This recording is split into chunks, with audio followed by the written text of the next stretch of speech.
الحمد لله وكفى والصلاة والسلام على سيد الرسل وخاتم الأنبياء وعلى آله وصحبه ومن بهديه مهتدى. أما بعد فأعوذ بالله من الشيطان الرجيم. بسم الله الرحمن الرحيم. لقد جاءكم رسول من أنفسكم عزيز عليه ما عنتم حريص عليكم بالمؤمنين رؤوف رحيم. وقال النبي صلى الله عليه وآله وسلم: أنا أولهم خلقا وآخرهم بعثا. وعن أنس رضي الله تعالى عنه قال قال رسول الله صلى الله عليه وسلم: لا يؤمن أحدكم حتى تكون هواه تبعا لما جئت به. صدق الله العظيم وصدق رسوله النبي الصادق الأمين. درود شریف پڑھ لیں. معزز علماء کرام، عزیز دوستوں اور بزرگوں،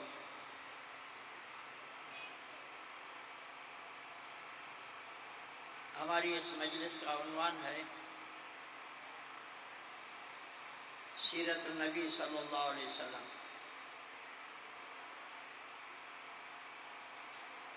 ایک سیرت ہے، ایک صورت ہے. کمال سیرت میں ہے.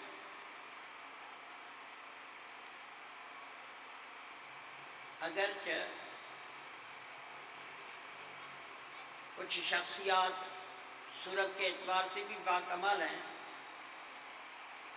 لیکن انسان کا اصلی جوہر وہ ان کی سیرت ہے. کیونکہ اگر آپ دیکھیں گے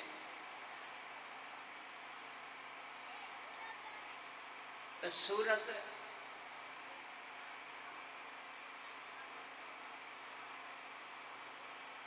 انسان کے فتنے اور امتحان کا ذریعہ اور سبب ہے، اور سیرت ان تمام فتنوں سے نجات کا ذریعہ ہے. آج کل ہم صورت پر زیادہ توجہ دیتے ہیں، سیرت پر نہیں دیتے ہیں. حالانکہ آپ کی اور ہماری رہنمائی جو ہے وہ سیرت کے اندر ہے، صورت کے اندر نہیں ہے. اللہ جل شانہ یوسف علیہ السلام کو حسن صورت عطا فرمایا تھا. معراج کی رات نبی صلی اللہ علیہ وسلم کی ملاقات ہوئی حضرت یوسف علیہ السلام سے. آپ نے فرمایا: وقد اوتی شطر الحسن. جو مکمل حسن اللہ نے پیدا کیا ہے ان کا پورا آدھا حضرت یوسف علیہ السلام کو دیا گیا، باقی آدھا پوری دنیا میں تقسیم کیا گیا. اتنے وہ حسین تھے.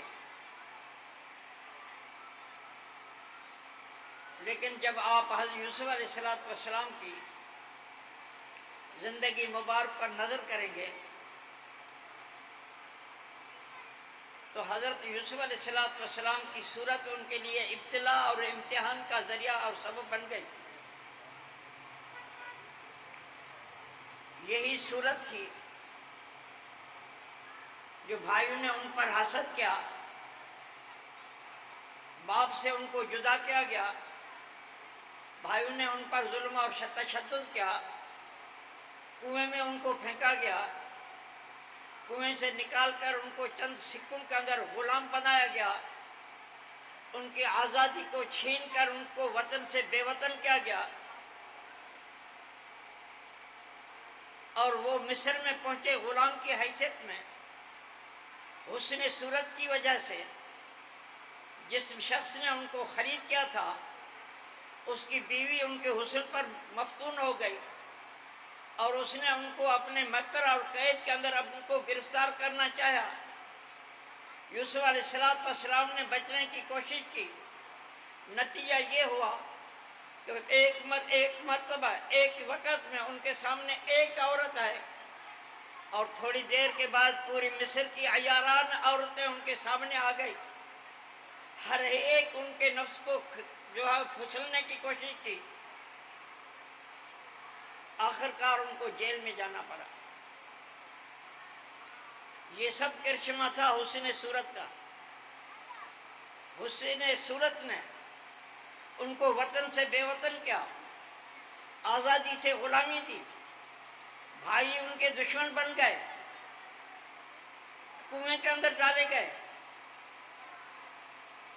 اور آخرکار وہ جیل میں گئے، سب امتحانات سے گزر کر. لیکن یوسف علیہ السلام کی زندگی مبارک کے اندر ایک سیرت کا پہلو تھا. باپ کی آنکھ کا جو ستارہ بنا تھا وہ ان کی سیرت کی وجہ سے تھا. جو اس نے جو خواب دیکھا تھا، جس میں ان کو بشارت دی گئی تھی کہ نبوت کا تاج اس کے سر پر رکھا جائے گا، بھائی ان کے سامنے جھکیں گے، ان کے مطیع اور فرمان بردار رہیں گے. یہ باپ نے ان کی سیرت کو دیکھ لیا تھا کہ یہ وہ ہونہار بچہ ہے جو آگے چل کر ان کی بہت بڑی شان ہوگی. اس لیے باپ کے دل میں ان کے لیے محبت پیدا ہوئی. لیکن بھائیوں کو اس بات پر حسد ہوا. اب حسن صورت کی وجہ سے جب وہ مصر میں پہنچا، تو جب مصر کے عزیز مصر نے ان کو خرید کیا، جب ان کو لے گئے، آپ کو معلوم ہونا چاہیے اس وقت مصر کی تہذیب و تمدن اور شام کے کنعان کے تہذیب تمدن کے اندر وہی فرق تھا جو آج یورپ اور تمہارے ایشیا کے ان غریب اور مسکین ملکوں کے اندر جو فرق ہے. آج دنیا دیکھ رہی ہے کہ یورپ والے یا امریکہ والے وہ ہمیں انسان نہیں سمجھتے ہیں، وہ ہمیں دوسرے درجے کا شہری سمجھتے ہیں. اسی طرح مصر اس وقت میں وہ مہذب ملک تھا جس کے اندر ترقی تھی. جو وہ لوگ کنانیوں کو اپنے ساتھ بٹھانے کے لیے تیار نہیں تھے، مصافحہ کرنے کے لیے تیار نہیں تھے، بلکہ جس دسترخوان پر کنانی بیٹھا ہوتا تھا، کوئی مصری اس دسترخوان پر بیٹھنے کے لیے تیار نہیں ہوتا تھا. لیکن یوسف علیہ السلام جو مصر میں داخل ہوا، وہ غلام ہو کر نہ داخل ہوا تھا، آزاد ہو کر نہیں داخل ہوا تھا، ایک پیغمبر زادہ ہو کر داخل نہیں ہوا تھا، بلکہ ایک ستم رسیدہ مظلوم غلام کی حیثیت میں داخل ہوا تھا.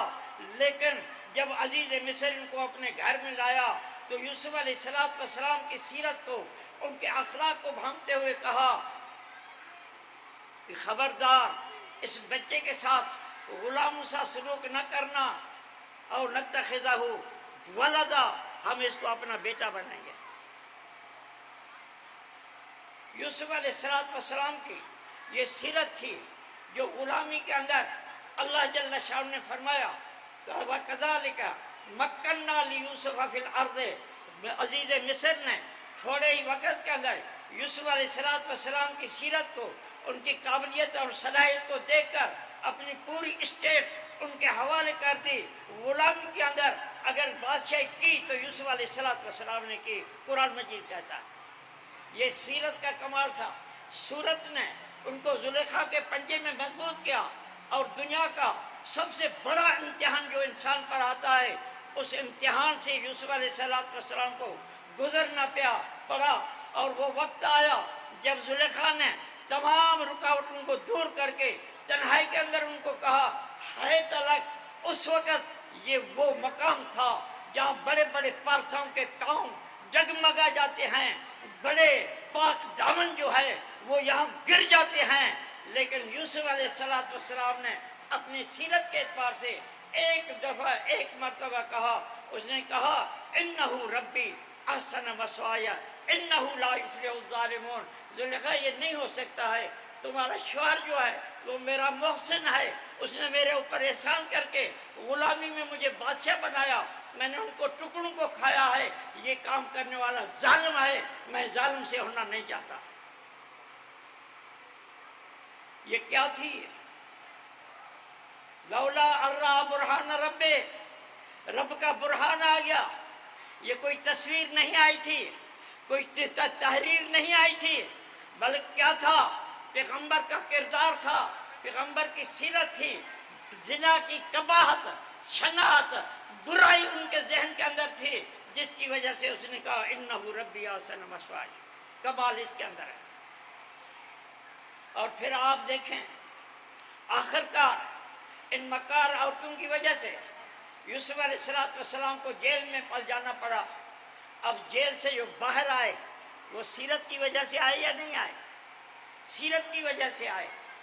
بادشاہ نے خواب دیکھا اور وہ خواب جو ہے ان کی تعبیر ان کے بادشاہوں سے نہیں مل، ان کے جو ہے مجلسے والے جو تھے وہ خواب کی تعبیر نہیں بتا سکے۔ یوسف علیہ السلام نے جب ان کے سامنے یہ خواب پیش کیا گیا تو اس نے فقط خواب کی تعبیر نہیں بتائی، انہوں نے تعبیر بتائی، تدبیر بتائی اور آخر میں بشارت میں سنا دی۔ 3 کام کے۔ اس نے کہا قحط آ رہا ہے، 7 سال خوشحالی کے ہیں، 7 سال قحط کے آئیں گے۔ خوشحالی کے میں جو تم نے جمع کیا ہوگا قحط سالی میں ختم ہو جائے گا، پھر اس کے بعد بارشیں ہوں گی، ملک سرسبز ہو جائے گا، قحط ختم ہو جائے گا۔ 3 چیزیں۔ تو انہوں نے اب ان کے لیے تدبیر کیا کرنی چاہیے؟ کہا تزرعون 7 سنین دأبا فما حصدتم فذروه فی سنبلہ الا قلیلا مما تحصنون۔ فرمایا کہ آپ اس اناج کو پہلے سب سے پہلے آپ پوری سرزمین مصر کو زراعت کے لیے مختص کریں، جو جو زمین زراعت کے لائق ہے اس کے اندر اناج اگائیں۔ جب وہ اناج تیار ہو جائے تو آپ کی ہر سال کی جو ضرورت ہے ان کو نکال لینا، باقی جو ہے وہ ان کے خوشوں کے ساتھ رکھ دینا، کیونکہ اس وقت کے اندر یہ گودام وغیرہ نہیں تھے جو ان کے حفاظت کرنے کے لیے اللہ جل شانہ نے ہر اناج جو پیدا کیا ہے ان کے اوپر جو ٹوپی رکھی ہے ان کے اندر کیڑا وہاں استعمال نہیں کر سکتا۔ تو اس لیے آپ کا اناج جو ہے جو ذخیرہ آپ کریں گے محفوظ ہوگا۔ پھر آپ راشن بندی کریں اور 7 سال میں آہستہ آہستہ ان کو خرچ کریں۔ تعبیر بتائی، تدبیر بتائی اور بشارت بتائی۔ بادشاہ نے کہا یہ ایسا قابل انسان یہ جیل میں نہیں، یہ میرے دربار میں لاؤ۔ لیکن یوسف علیہ السلام نے جو جیل میں گئے تھے الزام تھا، اس الزام میں گئے تھے، جیل سے نکلنے کے لیے انکار کر دیا۔ فرمایا ما بال النسوۃ اللاتí قطعن ایدیہن۔ اندازہ لگاؤ، پیغمبر کی سیرت دیکھو، یہ سارا مکر زلیخا کا تھا، لیکن جب اس نے دعویٰ داخل کیا زلیخا کا نام نہیں لگایا۔ فرمایا وہ عورتوں نے جنہوں نے اپنے ہاتھ کاٹے تھے ان کی تحقیق کی جائے، کیونکہ میں نے ان کا نمک کھایا ہے، اس لیے ان پر براہ راست الزام لگانے کے لیے تیار نہیں۔ تو زلیخا نے کہا الآن حصحص الحق انا راودتہ عن نفسہ فاستعصم، میرا قصور ہے، یوسف بے قصور ہے۔ اب آپ دیکھیں یہی بادشاہ نے کہا ملی بہذا، مجھے تو ایسا آدمی نہیں سمجھ میں آتا جو یہ سارا انتظام کر سکے، یہ کون کرے گا؟ اس فرمایا اجعلنی علی خزائن الارض انی حفیظ علیم، مجھے زمین کے خزانوں کا مالک بنا دے، میں حفاظت کرنے والا بھی ہوں، امین بھی ہوں۔ اس سے ثابت ہوا کہ ذمہ داری ان کو دینی چاہیے، جو ذمہ داری ان کو دی جا رہی ہے وہ اس ذمہ داری کو سمجھے، اس ذمہ داری کو پورے کرنے کی صلاحیت ہو، ان میں علم ہو، اور دوسرے نمبر پر امین ہو، خائن نہ ہو۔ اگر آپ ذمہ داری ایسے لوگوں کو دیں گے جن کو حلف کے الفاظ کہنے نہیں آتے، جو حلف اٹھا نہیں سکتے، جو پیغمبر کا نام لینا ان کو نہیں آتا، اور جو خائن ہیں پہلے نمبر کے، تو انجام وہی ہوگا جو پاکستان کا آج ہو رہا ہے۔ سارے خائن سارے جاہل جن کو کوئی پتہ نہیں ہے.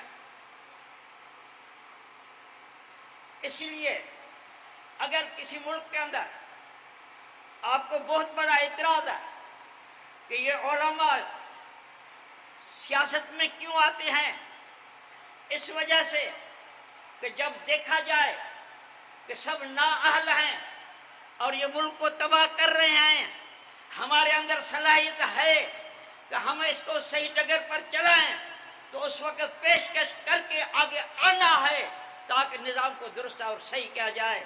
اور یہ سنت یوسفیہ، یہ نہیں. ان بنو اسرائیل کانت تسوسهم الانبیاء کلما ہلک نبی خلفہ نبی. پیغمبر انبیاء علیہ السلام، بنی اسرائیل کے جتنے پیغمبر تھے ان کی دینی اور دنیاوی قیادت انبیاء علیہ السلام کے ہاتھ میں تھی. کانت تسوسهم الانبیاء کلما ہلک نبی خلفہ نبی. ایک پیغمبر جب اس دنیا کو چھوڑتا تھا تو دوسرا پیغمبر ان کی جگہ پر آتا تھا. آپ نے فرمایا انا آخر الانبیاء، میں آخری پیغمبر ہوں. لا نبی بعدی، میرے بعد کوئی نبی نہیں آئے گا. ولیکن سیکون بعدی خلفاء، میرے بعد خلفاء آئیں گے، علماء آئیں گے. ایک دین موسوی عیسائی حضرت موسیٰ علیہ السلام کے دین کو آگے بڑھانے کے لیے ہزاروں پیغمبر آئے. حضرت عیسیٰ علیہ السلام کے دین کو آگے بڑھانے کے لیے حواری آئے. پیغمبر علیہ السلام نے فرمایا میرے دین کو آگے بڑھانے کے لیے میرے خلفاء علماء آئیں گے. علماء امتی کا انبیاء بنی اسرائیل. پھر اس امت کے علماء سے اللہ وہی کام لے گا جو بنی اسرائیل کے نبیوں سے لیا تھا. اور آج آپ دیکھ رہے ہیں، آپ کو معلوم ہونا چاہیے پیغمبر اپنی امت میں دنیا میں سب سے زیادہ عقل مند ہوتا ہے. نبی اپنی امت کے اندر سب سے زیادہ بہادر اور دلیر ہوتا ہے. نبی اپنی امت میں سب سے زیادہ سخی ہوتا ہے. تمام اعلیٰ صفتوں کے اندر پیغمبر سب سے اعلیٰ ہوتا ہے. تو جو پیغمبر کا علم ہے ان میں عقل ہے. جو عقل ہے، جب پیغمبر سبھی دنیا کا سب سے زیادہ عقل مند ہے تو اس کا جو علم ہے اس میں بھی عقل سب سے زیادہ ہو. اسی وجہ سے اسلام کی تاریخ 1450 سال کی اس بات پر گواہ ہے کہ ہمیشہ جب علماء نے امت کی قیادت کی ہے تو پوری دنیا کو علماء کے سامنے سرنگون ہونا پڑا ہے، ان کی قیادت کو قبول کرنا پڑا ہے، کیونکہ ان کے اندر اس علماء کے مقابلے کا باصلاحیت اور آدمی نہیں ہوتا ہے. نعرہ تکبیر، نعرہ تکبیر. اسلام، اسلام. یہ ذہن آج کا نہیں ہے. وہ کہتے ہیں یہ مولوی کیا جانے، اس کو دنیا کا کیا پتا. اورنگزیب عالمگیر بادشاہ دیندار آدمی تھا، دیندار آدمی تھا. اس نے اپنے استاد کو دعوت دی، ملا جیون کو. وہ آئے ان کے پاس، بڑی دعوت کی ان کی. جب وہ رخصت ہو رہے تھے تو ان کو اس نے دیا ایک آنا، اس زمانے کا ایک آنا. حضرت ملا جیون جو ہے، جس نے نور الانوار کو لکھا ہے، ملا جیون چلا گیا. اس نے ان سے کچھ انڈے مرغیاں لی، ان میں اللہ نے برکت ڈالی تو آہستہ آہستہ ان کو بیچ کر انہیں بکریاں لی. بکریاں جب بڑھ گئی تو پھر اس نے گائے اور بھینسیں لی. تھوڑے وقت کے اندر وہ بہت بڑا مالدار بن گیا. تو چونکہ ملا جیون اورنگزیب کا استاد تھا، ان کے بیٹوں کا استاد تھا، ان کے خاندان کا استاد تھا، لوگوں نے ان پر الزام لگایا کہ یہ مولوی جو ہے یہ اپنی ملازمت کے زمانے کے اندر اس نے کرپشن کیا ہے. اب کرپشن کا پیسہ ظاہر ہوا ہے، ان کا احتساب ہونا چاہیے. چنانچہ مولا جیون کو بلایا گیا. مولا جیون آیا. اس نے کہا یہ کہاں سے پیسے آئے؟ اس نے کہا آپ نے مجھے جو 1 آنا دیا تھا یہ اس سے آیا. بادشاہ نے فرمایا آپ کو پتا ہے یہ 1 آنا میں نے دیا تھا وہ کیا تھا؟ آپ کو پتا ہے یہ کہاں میں نے لایا تھا؟ ایک رات دہلی میں سخت بارش ہوئی اور اتنی سخت بارش ہوئی جو بڑے بڑے گھر جو ہے ان کے اندر بھی پانی آ گیا. میں اس بارش کے اندر شہر کا جائزہ لینے کے لیے نکلا. ایک بازار میں آیا تو ایک دکاندار تھا جو اس دہلی کا بڑا ساہوکار تھا. اس کے گھر کی چھت سے پانی آ رہا تھا. اب اس کو ضرورت تھی کہ کیچڑ تھوڑی اٹھا کر اس کو بند کیا جائے.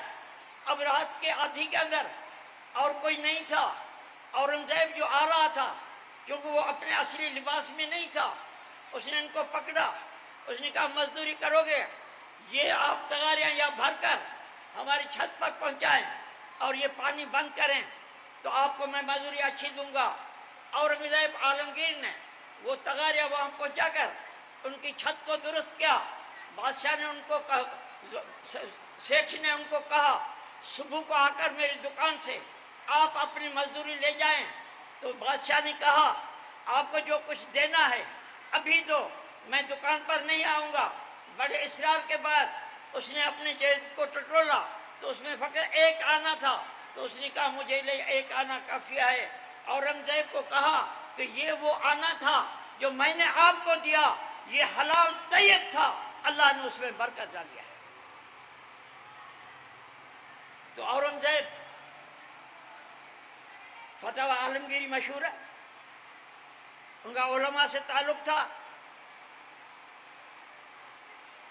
تو لوگوں نے کہا کہ آپ ان ملاؤں کو قریب کرتے ہو. آپ کے حکومت کے اندر مغلوں کی جو حکومت تھی اس میں اس وقت 9 حکومتیں ہیں. ان کو ٹکڑے ٹکڑے کر کے 9 حکومتیں بنائی گئی ہیں. یہ پاکستان ہے, ہندوستان ہے, بنگلہ دیش ہے, سری لنکا ہے, بھوٹان ہے, نیپال ہے, برما ہے. یہ سارا ایک ملک تھا. یہ پورا ہند تھا.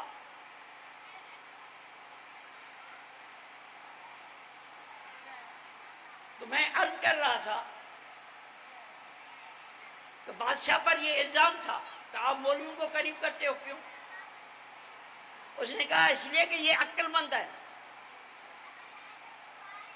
اس نے کہا صحیح ملا اور عقل مند یہ بات ہمیں تو سمجھ میں نہیں آتی. فرمایا آ جائے گی. ایک دن فجر کی نماز پڑھ کر بادشاہ مسجد کے سین میں کھڑا ہو گیا. دکن کا گورنر آیا. ان کو کہا مجھے بتاؤ اس تالاب میں گلاس کتنے ہیں؟ اس نے کہا بادشاہ سلامت اتنے جامع مسجد کا یہ اتنا بڑا تالاب مجھے کیا پتا اس میں کتنے گلاس. فرمایا بیٹھ جاؤ. دوسرا آیا. ان کو کہا سب نے یہ جواب دیا بادشاہ سلامت اب اتنے بڑے تالاب میں ہمیں کیا پتا کتنے گلاس پانی کے ہوں گے. تو ایک شاگرد قطوری ہاتھ میں تھی قافیہ کو یاد کرتا ہوا الکلمۃ لفظ لمعنی مفردن مفردن مفردن. بادشاہ نے کہا ادھر آؤ. اس شاگرد سے کہا اس تالاب میں کتنے گلاس پانی کے ہے؟ تو اس نے کہا بادشاہ سلامت آپ بہت سادے ہیں. آپ نے تالاب مجھے دکھایا گلاس نہیں دکھایا. اگر گلاس اس تالاب جتنا ہوگا تو پانی 1 گلاس ہوگا. اگر ان کے آدھے جیسا ہوگا تو 2 گلاس ہوں گے. اگر اس کے چوتھائی حصے جیسا ہوگا تو 4 گلاس ہوں گے. آپ نے گلاس کو چھپا دیا اور جو ہے تالاب کو آگے رکھا. اب ہم سے سوال کرتا ہو آپ کا یہ سوال ہی غلط ہے. بادشاہ نے کہا دیکھا اب بتاؤ تم عقل مند ہو یا یہ لڑکا عقل مند ہے. اسی وجہ سے آپ بر صغیر کی تاریخ بس دیکھیں حضرت مجدد ثانی رحمۃ اللہ علیہ کے زمانے سے لے کر آج تک ہر دور کے اندر جتنے انقلابات آئے جتنی تحریکات چلی ہمیشہ ان کی قیادت علماء نے کی ہے. علماء کے ماتحت باقی نلجر اور ہندو مسلم سب علماء کے ماتحت چلی ہے. میں آپ سے بتاتا ہوں آپ مجھے بتائیں جنگ آزادی کے لیے بالا کوٹ میں جنگ کس نے لڑی؟ شاملی کے میدان میں جنگ کس نے لڑی جس میں ہندو مسلم سب موجود تھے؟ مجھے بتاؤ اس برِ صغیر کی سب سے عظیم تحریک ریشمی رومال تحریک کا بانی کون تھا؟ مجھے آپ بتائیں۔ خلافت تحریک کا قائد کون تھا؟ مجھے آپ بتائیں۔ ترک موالات کا بانی کون تھا؟ آپ مجھے بتائیں۔ اس پاکستان کے اندر قومی اتحاد کی قیادت کس نے کی؟ آپ مجھے بتائیں۔ ایم آر ٹی کی قیادت کس نے کی؟ آپ مجھے بتائیں۔ پی جی ایم کی قیادت کس نے کی؟ اور آج آپ نے دیکھ لیا کہ 8 سیٹوں پر ایک مولوی نے آرمی چیف سے لے کر صدر وزیر اعظم سے لے کر وزیروں سے لے کر سب کو اپنے گھر کا طواف کرایا یا نہیں کرایا؟ اس کو کہا جاتا ہے عقل، اس کو کہا جاتا ہے سیاست۔ نعرہ تکبیر، اسلام، جمعیت علماء اسلام، قائد ملت اسلامیہ حضرت مولانا فضل الرحمان۔ آج میں آپ سے پوچھتا ہوں، دیکھیے دنیا کے اندر دین کے مختلف شعبے ہیں، ہر شعبے کے اندر دین کا کام چل رہا ہے۔ کوئی دین کی آنکھ ہے، کوئی کان ہے، کوئی ناک ہے، کوئی ہاتھ ہے، کوئی پاؤں ہے۔ دین کے جس شعبے کے اندر جو بھی عمل کر رہا ہے وہ سب صحیح اور حق پر ہیں، ان کا سب کا تعلق علماء حق سے ہے۔ لیکن یہ تمام اعضاء کام جب کریں گے جب دماغ ہو۔ اگر دماغ نہیں آئے تو آنکھ صحیح کام نہیں کرے گی، ناک صحیح کام نہیں کرے گا، کان صحیح کام نہیں کرے گا، ہاتھ پاؤں کی حرکت ایک جیسی نہیں ہوگی۔ سب کو کنٹرول کرنے والا کون ہے؟ دماغ۔ یہ جتنی بھی ہمارے جماعت ہمارے مختلف شعبوں کے اندر، تقریر کے اندر، تحریر کے اندر، تدریس کے اندر، جتنی چیزوں شعبوں کے اندر، تبلیغ کے اندر یہ جتنا کام ہو رہا ہے یہ سب اعضاء ہیں۔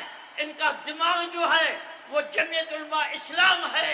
جب تک جمعیت علماء اسلام ہے دین کے ہر شعبے میں کام جاری رہے گا۔ کوئی ماں کا لال نہیں بچا سکتا ان کو۔ بات سمجھ میں آتی ہے یا نہیں؟ آپ کہتے ہیں ان مولویوں کا سیاست میں کیا جائے؟ اگر یہ سیاست نہ ہوتی علماء کی تو آج یہ مدارس محفوظ نہ رہے۔ یہ کیوں آپ سے مدرسے ان کو جو ہے دوسرے شعبوں پر ان کی گرفت نہیں ہے، مدارس پر یہ کیوں شور مچا رہے ہیں؟ آپ کو پتا ہے جب انگریز ہندوستان پر مسلط ہوا، جب انگریز ہندوستان پر مسلط ہوا تو اس وقت جتنی قومیں تھیں ان سب نے انگریز کی بالادستی کو قبول کیا، مسلمانوں نے نہیں کیا۔ مسلمان لڑے، بالا کوٹ میں لڑے، 1857 میں لڑے، ترک موالات میں لڑے، انہوں نے ریشمی رومال تحریک کے ساتھ لڑے۔ آپ کے کراچی کے شہر کا محمود ہارون جو ہے وہ ریشمی رومال تحریک کا ہمارا ساتھی تھا۔ اس شہر کے اندر مولانا محمد صادق مرحوم رحمت اللہ علیہ وہ پورے سندھ کا قائد تھا۔ تو انہوں نے کہا یہ مسلمان کنٹرول میں کیوں نہیں آتے؟ اور تمام قوم پر ہم نے غلبہ کر لیا، یہ مسلمان۔ انہوں نے ایک کمیشن قائم کیا، کمیشن نے پورے ہندوستان کا دورہ کیا۔ دورہ کرنے کے بعد انہوں نے جو رپورٹ دی ان میں کہا گیا کہ اس مسلمان کے اندر جب تک یہ قرآن مجید ہے آپ اس کے یہ آپ کے کنٹرول میں نہیں آئیں گے، قرآن مجید ختم کرو۔ اب پھر انہوں نے کیا کیا؟ قرآن مجید کو جلانا شروع کیا، کتب خانوں کے کتب خانے خرید کر کے جلا دیا۔ لیکن ان کو پتہ نہیں تھا کہ یہ قرآن مجید ان ورقوں میں نہیں ہے، ان بچوں کے سینوں میں ہے۔ اللہ نے فرمایا تھا قرآن میں نے نازل کیا ہے کہ حفاظت میں کروں گا، یہ اسباب کا دنیا ہے۔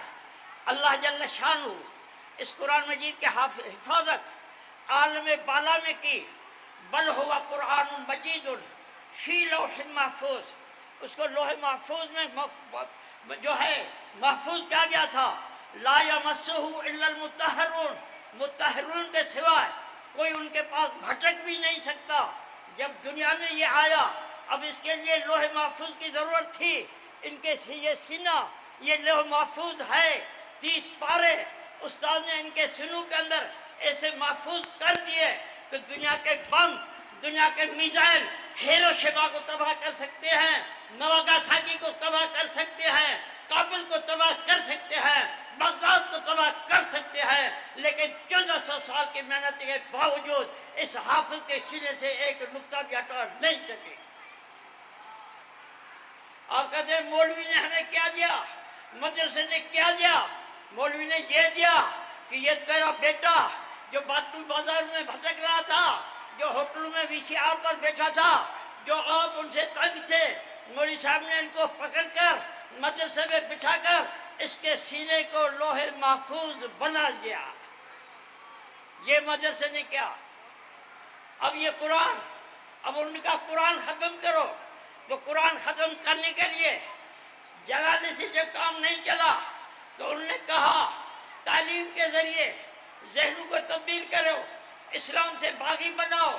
علی گڑھ یونیورسٹی کا بنیاد رکھا گیا، لارڈ میکالے نے نصاب دیا، قرآن کو نکالا گیا، حدیث کو نکالا گیا، فقہ کو نکالا گیا، ان تمام چیزیں دینی جو چیزیں تھیں ان کو نکال کر کالجز یونیورسٹی کا لارڈ میکالے نے ایک نصاب تیار کیا۔ اس نصاب کو پورے برِ صغیر کی کالجز یونیورسٹیوں کے اندر انہوں نے جاری کیا، اعلان کیا کہ اس نصاب سے جو تیار ہوں گے رنگ و نسل کے اعتبار سے ہندوستانی اور پاکستانی ہوں گے، لیکن دل اور دماغ کے اعتبار سے یورپی اور امریکی ہوں گے۔ ہم نے جو انہیں قرآن کو نکالا تھا، حدیث کو نکالا تھا، فقہ کو نکالا تھا، جو دینی کاموں کو نکالا تھا، ہم نے ان تمام کو لے کر دارالعلوم دیوبند کے اندر چھتے کی مسجد میں ایک ملا محمود کو بٹھا کر، ایک محمود طالب علم کو بٹھا کر ہم نے کہا ہم برِ صغیر میں ان مدارس کا جال پھیلائیں گے، یہاں سے جو پیدا ہوں گے وہ رنگ و نسل کے اعتبار سے ہندوستانی اور پاکستانی ہوں گے، دل اور دماغ کے اعتبار سے مکی اور مدنی ہوں گے۔ یہ کیا ہے؟ یہ دو نظریے ہیں، یہ دو نظریے ہیں۔ اب پہلے تو یہ کہتے تھے ٹھیک ہے ملا جا کر بیٹھے مسجد میں ہماری جان چھوٹی، لیکن جب یہ علماء اپنی قوت سے اپنے دین کے حفاظت کے لیے میدان میں آئے تو ان کا یہ کہاں سے آ گئے؟ پیچھے سے نشانات دیکھے تو چھاملی کے اندر جا کر دیکھا کہ یہ وہی ہیں، یہ تو وہی ہیں جو ترک موالات والے ہیں، یہ تو وہی ہیں جو خلافت تحریک والے ہیں۔ لہذا اب ان کی نظر مدارس کے اوپر ہے، ان کی کوشش ہے کہ کسی طرح مدارس کو ختم کیا جائے، لیکن سن لو یہ دنیا جب تک یہ سورج موجود ہے، یہ دھرتی زندہ ہے، اس وقت تک مدارس رہے گا۔ کوئی ماں کا لعال بھی مدرسے کا نام نہیں لے سکتا ہے۔ بات سمجھ میں آئی یا نہیں؟ یہ مدارس سے دشمنی یہ ہے، اس لیے یہ پرفتن دور ہے، یہ خطرناک دور ہے، یہ میڈیا کا دور ہے، یہ فیس بک کا دور ہے، یہ یوٹیوب کا دور ہے۔ اس کے اندر بہت ساری غلط باتیں دنیا کے اندر بتائی جاتی ہیں۔ دین ہر ایک سے نہیں سیکھا جاتا ہے، ہر داڑھی والے سے نہیں سیکھا جاتا ہے، ہر عمامے والے سے نہیں دیکھا جاتا ہے۔ ایک اچھے علاج کے لیے ڈاکٹر کی تشخیص کی جاتی ہے، تفتیش کی جاتی ہے، ان سے معلوم کیا جاتا ہے کہ واقعی ڈاکٹر ہے یا نہیں، اس میں فن میں ماہر ہے یا نہیں، پھر مریض کو ان کے سامنے لایا جائے گا کہ یہ دین مفت نہیں ہے کہ ہر داڑھی والے اور پگڑی والے کے سامنے پیش کیا جائے۔ تحقیق کرو کہ یہ عالم واقعی عالم ہے یا نہیں، خوف خدا اس کے اندر ہے یا نہیں، دنیا کی لالچ ان کے اندر ہے یا نہیں، دنیا کی رغبت ان کے دل میں ہے یا نہیں۔ جب آپ کو یقین ہو جائے اب اس عالم کے پیچھے آنکھیں بند کر کے تم چلو، انشاءاللہ صراط مستقیم آپ کو مل جائے گی۔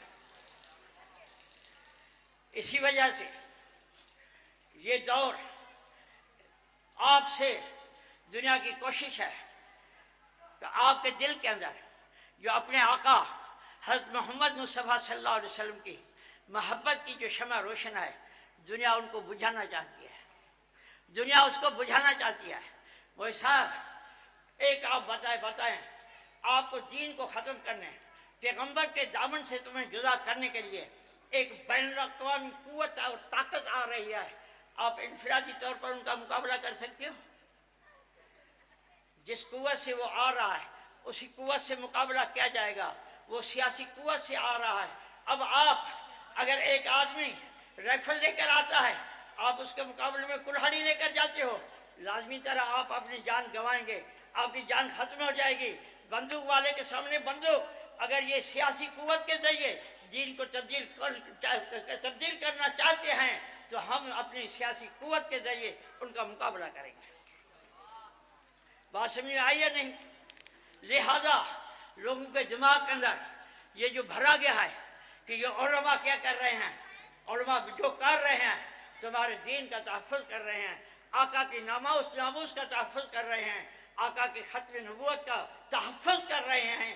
آپ دیکھیں جب حضرت شاہ صاحب عطا اللہ شاہ بخاری رحمۃ اللہ علیہ 53 کے اندر جب ظفر اللہ قادیانی کو جو ہے ان کو وزیر خارجہ بنایا گیا، جس نے پوری دنیا کے اندر جو پاکستانی سفارتخانے تھے ان کو قادیانی کے دفتر میں تبدیل کیا، اس وقت حضرت مولانا محمد علی جالندھری، حضرت شاہ صاحب عطا اللہ بخاری انہوں نے تحریک چلائی۔ اس وقت آپ کا گورنر جنرل جو تھا پاکستان کا وہ خواجہ ناظم الدین تھا، جو تہجد گزار تھا، صحیح عقیدے کا آدمی تھا، 5 وقت نماز کا پابند تھا، لیکن امریکہ کا غلام تھا۔ جب شاہ صاحب کا وفد ان سے ملا کہ سر ظفر اللہ کو ہٹاؤ، تو اس نے کہا اگر ظفر اللہ کو ہم ہٹاتے ہیں تو امریکہ ہمارا گندم روک دے گا، کیونکہ ہمارا رزاق امریکہ ہے، خدا نہیں ہے۔ نتیجہ یہ ہوا تحریک چلی۔ آپ کو معلوم ہے 11,000 مسلمان مال روڈ لاہور پر اپنی چھاتیوں کو کھول کر آقا کی ناموس، آقا کی ختم نبوت پر اپنی جان کا نذرانہ پیش کیا۔ وہ مائیں تھی جن نے شیرخوار بچوں کو لے کر لے آئی کہ آقا کی ناموس کے اوپر، آقا کی ختم نبوت پر اس کو بھی قربان کرتے ہیں۔ جب توب آئی، توب کا گل آیا، بچے کے چتھلے اڑ گئے، ذرا ذرا ہو گیا، ماں خوش ہو کر گھر گئی کہ میں آج ایک شہید کی ماں بن گئی۔ لیکن یہی ختم نبوت کا مسئلہ 53 میں حل نہیں ہوا، لیکن 74 کے اندر جب 74 کے اندر نیشنل میڈیکل کالج کے طلبہ پر ربوے پر ظلم کیا گیا اور ایک تحریک چلی، 6 مہینے تحریک چلی، 22 مسلمان شہید ہوئے اور پھر یہ مسئلہ اسمبلی میں آیا، اور وہ وقت آیا جب دنیا نے دیکھا حضرت شیخ القرآن نے 20,000 کا ایک بڑا لشکر لے کر پنڈی مری روڈ سے نعرے لگاتے ہوئے، ختم نبوت کا نعرہ لگاتے ہوئے جب ایوب ہال پر پہنچے تو باہر کھڑے ہو کر شیخ القرآن نے جب کہا تاج و تخت ختم نبوت، تو اسمبلی ہال سے آواز آیا زندہ باد۔ کیوں؟ اس کے اندر مفتی محمود موجود تھے، مولانا ہزاروی موجود تھے، اس کے اندر جو ہے مولانا عبدالحکیم ہزاروی موجود تھے، اس کے اندر مولانا صدر الشہید زندہ موجود تھے، اس کے اندر شامل نورانی موجود تھے، ان میں پروفیسر عبدالغفور موجود تھے، وہ علماء تقریباً 22 موجود تھے۔ جو آواز اسٹیج پر تھا وہی آواز جب اسمبلی میں گونجنے لگا تو بھٹو جیسے کہ وہ کہنے لگا ختم نبوت زندہ باد۔ یہ قادیانی کا کافر کرا دیا کو مفت میں ملا ہے ہمیں، جس طرح ہم نے تحریک آزادی کے اندر اپنے جوانوں کو شہید کرایا، ختم نبوت کے لیے بھی جانی قربان ہو گیا۔ تو میرے دوستو یہی وقت ہے، اگر اپنے جان مال عزت آبرو کی حفاظت چاہتے ہو، ایمان کی حفاظت چاہتے ہو، ختم نبوت کی حفاظت چاہتے ہو، اگر آپ ناموس رسالت کی حفاظت کرنا چاہتے ہو، اگر مسجد اور مدرسے کی حفاظت کرنا چاہتے ہو تو آپ کو علماء کے دامن کو پکڑنا پڑے گا۔ بغیر علماء کے دامن کے پکڑنے کے آپ کی یہ چیزیں محفوظ نہیں رہ سکیں گی۔ آج دیکھو، آپ اب اندازہ کریں، آٹھ ممبروں پر ہم نے اللہ کے فضل سے اسمبلی کے اندر جنگ جیتی یا نہیں؟ اور پھر جب صدر نے دستخط نہیں کیے، پھر بھی ہم نے جنگ جیتی یا ہاری؟ ہم اب بھی جیتے ہیں اور قیامت تک جیتے رہیں گے انشاءاللہ۔ اسی لیے میرا عرض ہے، یہ مدارس ہیں، مدارس کی حفاظت کرو، بچوں کو دین پڑھاؤ، اپنا تعلق اپنے آقا حضرت محمد رسول اللہ صلی اللہ علیہ وسلم سے رکھو۔ آپ کی عزت، آپ کی شہرت اور ناموس آقا کے دامن میں ہے، آقا کے قدموں میں ہے۔ آقا کے دامن میں آؤ گے، آقا کے قدموں میں آؤ گے، دنیا میں بھی عزت پاؤ گے، آخرت میں بہت بالا ہوگا۔ بلال جب آقا کی غلامی میں آیا تو سیدنا عمر نے کہا، بلال سیدنا، بلال ہمارا آقا ہے، ہم بلال کے غلام ہیں۔ آقا نے فرمایا، بلال جب معراج کی رات میں گیا تو میں نے دیکھا کوئی آگے جا رہا ہے، میں نے تیری جوتی کی آواز سنی، جبریل سے میں نے پوچھا یہ کون ہے؟ فرمایا یہ تیرا بلال غلام، تیرا غلام بلال ہے۔ یہی وہ بلال تھا جس نے مکے کے اندر، مکہ فتح ہونے کے بعد بیت اللہ پر چڑھ کر سب سے پہلے اللہ اکبر کا نعرہ بلند کرنے والا بلال تھا۔ جب بلال آقا کی غلامی میں آیا تھا تو کالا، زبان میں لکنت تھی، غلام تھا، بے وطن تھا، حسین نہیں تھا، مالدار نہیں تھا، لیکن آقا کی غلامی میں آئے تو فاروق اعظم 1026 شہروں کا فاتح فاروق اعظم فرماتے ہیں، بلال سیدنا، بلال ہمارے آقا ہیں، ہم بلال کے غلام ہیں۔ آؤ عہد کریں کہ آقا کی غلامی کو قبول کریں گے۔ آقا کی غلامی کے اندر اگر جان کا نذرانہ پیش کرنا پڑا تو کریں گے انشاءاللہ العزیز۔ مدارس کا تحفظ کریں گے، مساجد کا تحفظ کریں گے، اسلام کا تحفظ کریں گے، ناموس رسالت کا تحفظ کریں گے۔ دعائے اللہ جل شانہ ہمیں اور آپ کو اس پرفتن دور کے اندر غلط نظریہ سے بچائے، علماء حق کا ساتھ دینے کی توفیق عطا فرمائے۔ وآخر دعوانا والحمدللہ رب العالمین۔